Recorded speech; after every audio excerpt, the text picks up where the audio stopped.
Wesh wesh les amis. Aujourd'hui on est loin de Paris, on est dans les Corbières et on va vous parler d'un truc un peu différent d'habitude. On va vous parler de choses sérieuses, de sociologie, d'école et de pourquoi est-ce que l'héritage culturel est déterminant dans la réussite scolaire. Ça va choquer un peu au début, parce qu'on pourrait croire qu'à l'école, il s'agit que du talent, du mérite, du travail, de comment est-ce qu'on a bien fait ses devoirs, comment est-ce qu'on a bien pris ses notes et comment est-ce qu'on a réussi à briller lors des examens et que c'est pour ça qu'on réussit. Et moi là, je vais vous parler des travaux de deux sociologues, Pierre Bourdieu et Passeron, des travaux des années 60, les héritiers en 64 et la reproduction en 70.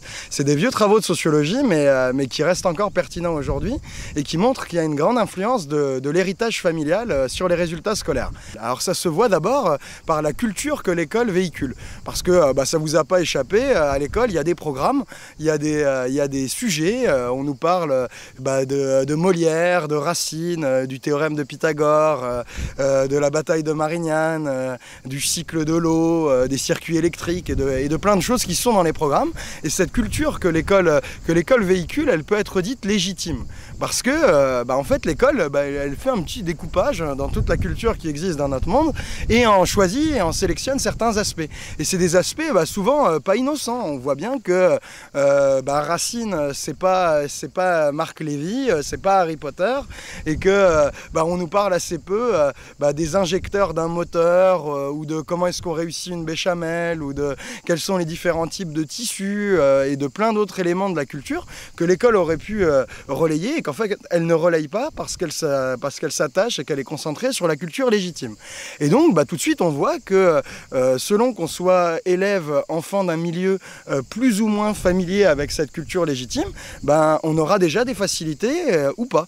Et il y a des enfants qui sont issus de milieux où très peu de gens parlent de Racine, il y a très peu de livres à la maison, quand on fait des voyages, si on en fait, c'est très peu des voyages au musée ou des voyages culturels, alors que d'autres enfants sont issus de milieux sociaux où il y a énormément de livres à la maison, où on est déjà allé plusieurs fois au théâtre, où la musique qu'on écoute est de la musique classique, ou quand on prend des vacances, on va voir Carnac, les dolmens en Bretagne, ou les châteaux cathares ici dans les Corbières, et on a déjà une introduction à l'histoire et à plein d'éléments que l'école nous transmet par nos vacances et la fréquentation de nos parents.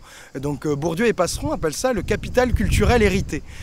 Donc c'est une mesure où on regarde un peu le niveau de diplôme des parents, le nombre de livres à la maison, les types de consommation culturelle, la manière de prendre des vacances, et on voit que les milieux qui ont un capital culturel hérité important et proche de la culture légitime de l'école, les enfants de ces milieux-là ont beaucoup plus de chances de réussir que d'autres enfants. Donc du coup on voit qu'il y a déjà une première influence de l'héritage familial sur les résultats par le type de culture que à la fois l'école favorise et que le milieu familial véhicule.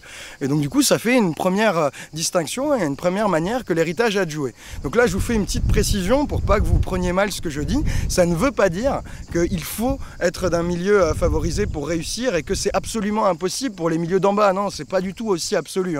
Tout ce que je vais dire aujourd'hui dans cette vidéo, c'est à prendre avec un peu de pincettes et pour réfléchir à ce que fait et ce qu'est notre système scolaire. Vous prenez ce que je dis comme des questions et des manières de penser le système scolaire, et du coup faites-le travailler, réfléchissez sur votre expérience, sur ce que vous vivez, plus que soyez bloqué par votre destin ou des exemples particuliers.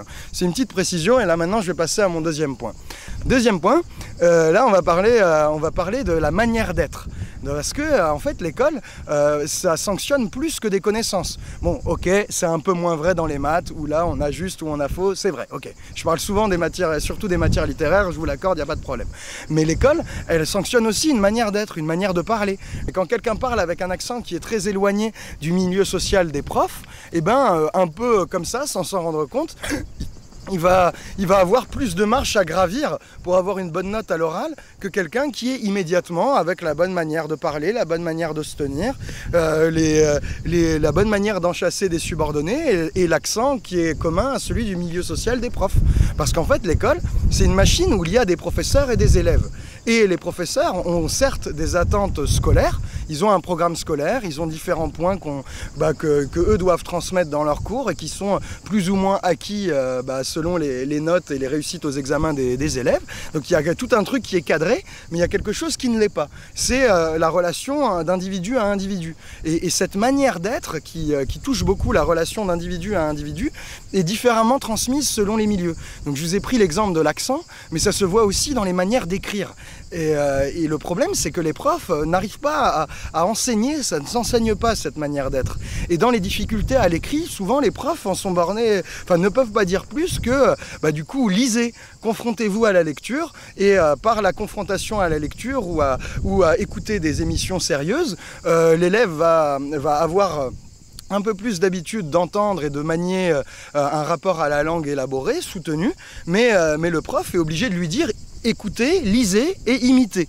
Et c'est quelque chose qui est plus difficile à transmettre que des connaissances très strictes comme dans les maths ou comme les points de programme en histoire.